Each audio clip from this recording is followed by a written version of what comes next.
This is a map drawn by John Smith, who was one of the first English settlers at Jamestown, and it was first published in 1612 in England.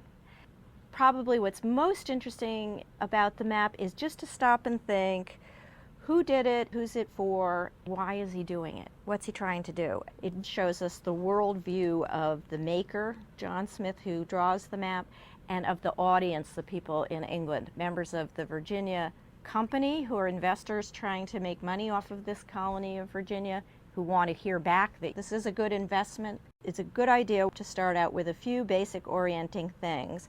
What's the orientation? What direction are we coming from? When you look carefully at this map, you'll see that north is not at the top of the map the way it is in most maps that we're accustomed to and that most maps at the time in Europe would have done. North is to the right. If you stop and think about why that is, it really captures the point of view of somebody looking at the New World from Europe. How would you approach it? Well, you get a hint with the picture of the ship down in the bottom left. You're coming on a ship from Europe, and this is the European point of view. There are some places which are named clearly for European figures: Cape Charles, Cape Henry. Jamestown itself, of course, is named for King James, but most of the names are not English names. And this shows how densely populated this area was in the early 17th century by native peoples. It tells us something about the style of life in which you live in many different groups with different names.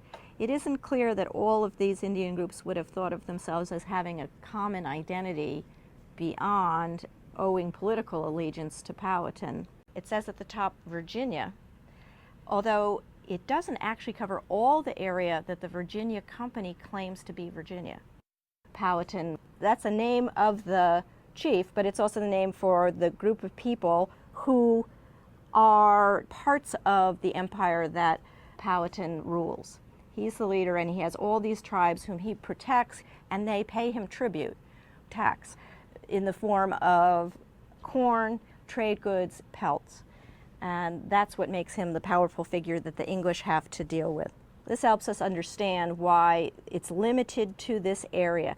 It's not a map of Virginia from the point of view of the Virginia colony and its aspirations to own a great deal more of the continent. And it's not a map of Jamestown where the English people are settled. It's a map of Senecamoca, Powhatan's kingdom. There are a couple of answers we come across from the written records. One reason he's not showing you beyond Powhatan's area is he's relying on Powhatan's Indian guides.